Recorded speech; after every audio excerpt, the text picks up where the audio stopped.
志高物業帶大家參觀一個奧雲峰519尺嘅單位，兩房買賣，一入到嚟有少少門關位，咁睇到單位咧519尺緊全嘅設計，廚房咧已經係修葺過、裝修過，咁其實咧見到翻嘅用料咧都係好實在嘅，咁都係靚料，咁望翻咧緊全咧望翻山景，咁一啲櫥櫃啊、廚面啊翻新過啦，咁當然有使用過嘅痕跡，但係都好新淨嘅。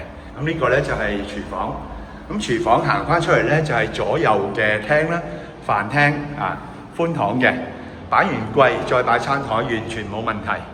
咁另外呢一邊咧就係客廳嘅位置啦，電視、梳化相當闊嘅距離，冷氣機亦都換咗新嘅啦，牆身見到。咁由連接住38尺嘅露台望翻去咧就係一個好開揚嘅獅子山景，向翻東北偏北。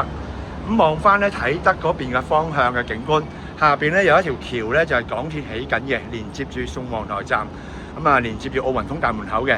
咁我哋望翻啟德咧，其實已經高過晒所有嘅啟德居屋噶啦。望翻對面咧 Airside 啦、漁港灣啦，成個山景線都可以望晒嘅。咁由露台咧行翻入嚟望翻個廳咧，大家見到呢個廳咧係相當巨闊嘅嚇。跟住由廳咧行翻去睡眠區啦。兩間房嘅設計，客房咧亦都係寬敞，超過2米乘2米，冷氣機亦都換咗新嘅。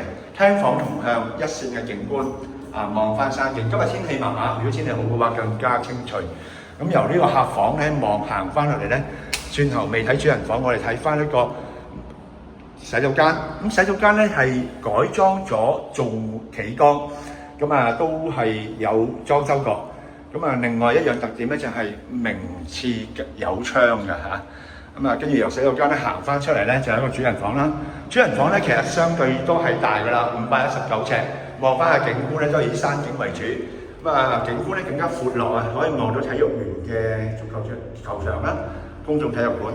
咁又望翻再嚟呢一邊咧就見到個房間啦，嗰邊咧可以做一辣嘅大衣櫃到頂，完全冇柱位冇梁位。擺完之後可以做到三邊落床，或者如果拍埋床一邊嘅話咧，其實空間感咧超闊嘅。咁而家樓宇嚟講咧，呢一個戶型咧係相當之好用。呢邊咧可以擺衣櫃呢個單位咧喺奧雲峰嚟講咧，屬於優質放盤，因為層數夠高，單位夠企理。如果對單位有興趣嘅，可以聯絡翻我哋志高物業至 Top 代理，紮根區內20載。專業為大家介紹，多謝晒。